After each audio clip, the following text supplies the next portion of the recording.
18. Look at my trucker hat!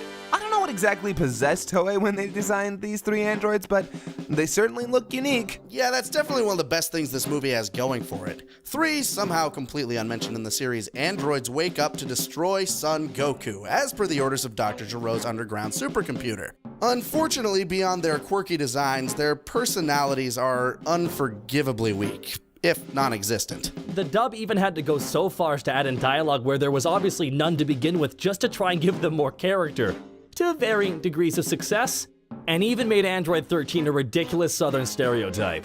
Though the film does benefit from having some unique environments in which a couple of admittedly well-done fight scenes take place. It's the first time we see any real combat in the middle of a city, and one of the only times we see fighting in the Arctic. It's full of moments plenty of Dragon Ball fans remember, but it's also somehow kind of forgettable at the same time, if that makes sense. It's certainly very middle of the road.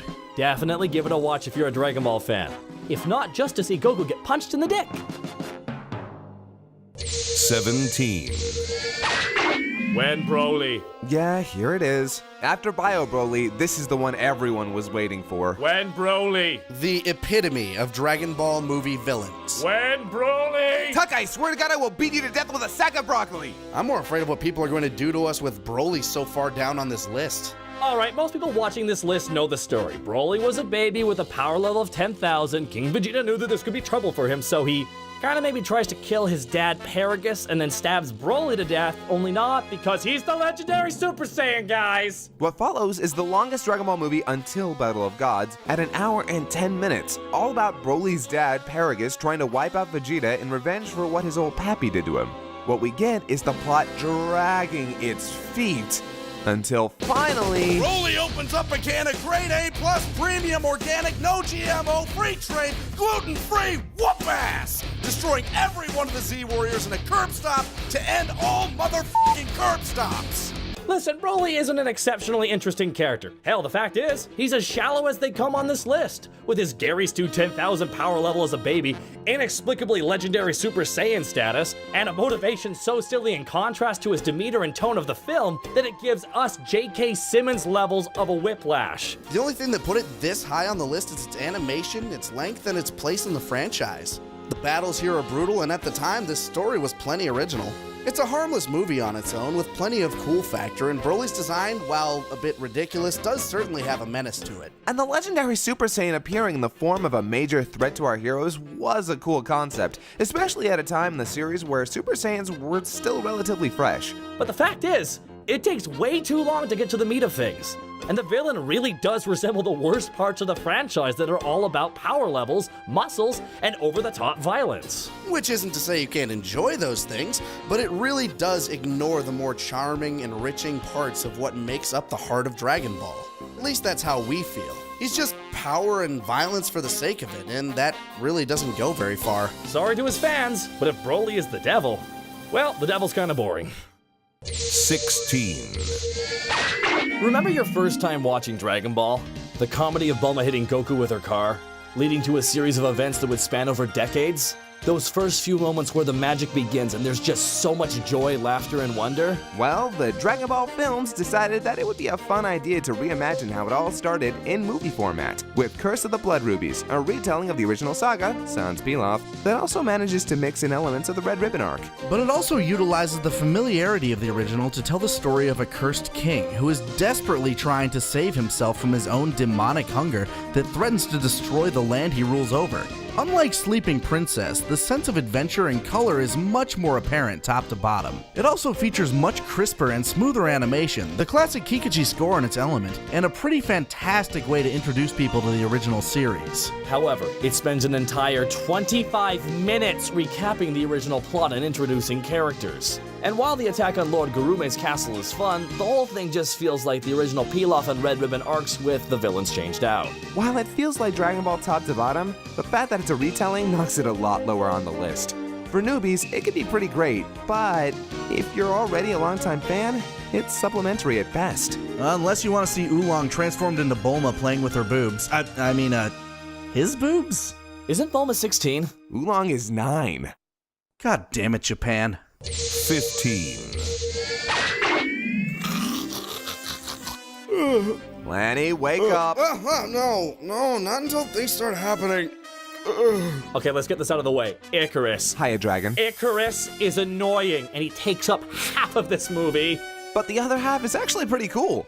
The movie is a twist of the Saiyan invasion plot, but this time the villains are utilizing the terrifying Tree of Might as to harness the planet's energy for their own gain. Kind of like an anti-spirit bomb, which is ironic considering how Goku wins this one. Little bit of trivia, Tree of Might was actually the first piece of Dragon Ball media I was ever introduced to.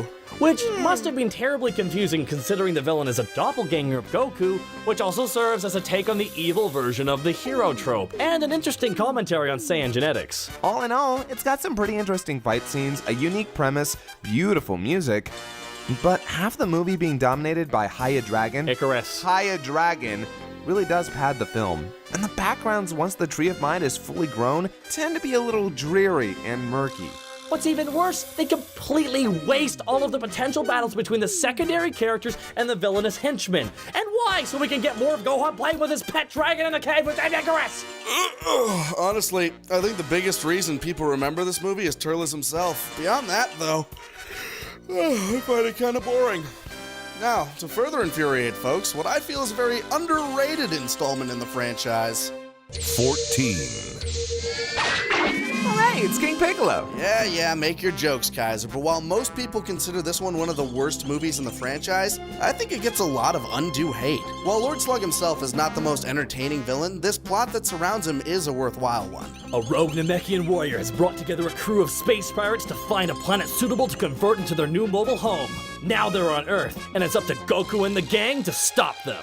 Didn't we just have a movie where a lost member of an alien race brought together a crew of interstellar ne'er-do-wells to attack Earth and turn it into a wasteland for their own gain? I see what you're doing there, Kaiser, and while you might have a point, this movie at least gives other characters worthwhile fights, some fascinating battle locales, and the return of giant Namekians. Seriously, what's the plural for that? One of the many moves that Piccolo just seems to stop using after Dragon Ball. Although the one thing this movie also does is provide a very interesting, unique weakness for Namekians in the form of whistling. Via Gohan, Hiya Dragon, and some half Saiyan booty shaking. Oh, and there's fake Super Saiyan. Don't really know what that was about or even what to say about it, but it's there. And it's actually kinda neat, even if it makes little to no sense. All in all, this movie has more going for it than Tree of Might. It gives us better fights this time around, and while it may mostly be unoriginal, I don't think it deserves the crap it gets. Plus, the completely licensed Funimation track is actually kind of fun. I've been waiting my whole life for just one. What? At the very least, we definitely enjoyed abridging it, plug. Now who's ready for some boy hits car? 13. You know who was a cool villain?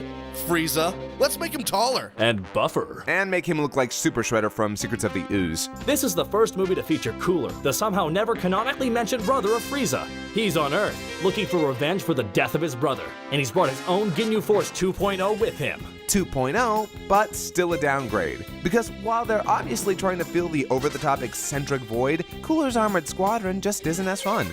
With the exception of Salaz's hilarious French accent in the dub. Cooler himself is an okay villain, and the Japanese actor for him is still the ever-fantastic Kaiser. Ryusei Nakao. That guy who makes every incarnation he plays of Frieza's icy race come to life. There's no denying, however, that much like the Cooler Armored Squadron, he's a pale double of a previous character. However, the movie itself gives us a lot of memorable scenes, including one of the most beautiful Super Saiyan transformations in the series. It's also pretty great to get some Gohan moments and a pretty spectacular win for Goku. Also, Piccolo gets another badass fight scene with stretchy arms. Monkey D. Piccolo. He's gonna be king of the Namecs. 12. I love this movie, Yeah, we know. In fact, this movie wouldn't be quite as high on the list if you didn't. but I do, so it is. Dragon Ball Mystical Adventure is the third of the original Dragon Ball films, and is actually a semi-retelling of the first World Martial Arts Tournament arc, mixed with Tenshinhan on Tao Pai Pai. In a weird twist, Chaozu is an emperor, Tenshinhan is his bodyguard, and Tao Pai Pai is an assassin hired to find the Dragon Balls to, find the Emperor's missing doll/wife? Wife doll? Doll wife? One of the weaknesses of the original Dragon Ball movies is that they're basically retellings of the story, only changed largely enough to make them fit as a movie with a new central plot. whereas the films for the Z franchise flat out steal from the previous arcs. The greatest thing about this movie is that it just has all of that classic Dragon Ball feel. From the colors to the glorious animation to the music, everything feels right. With the exception of the last third of the film. The film decides to incorporate both Korin's Tower and Penguin Village, but it all feels completely out of nowhere and arbitrary, even if it is a lot of fun to see both Goku and Arale. Still, the animation and scenery in this movie are beautiful, the characters are on point, and the overall story is enjoyable. It also gets bonus points for utilizing both Upa and Bora. Love those guys. Wait, they're Native Americans, right? So is there an America in Dragon Ball? I don't know, let's ask Murasaki.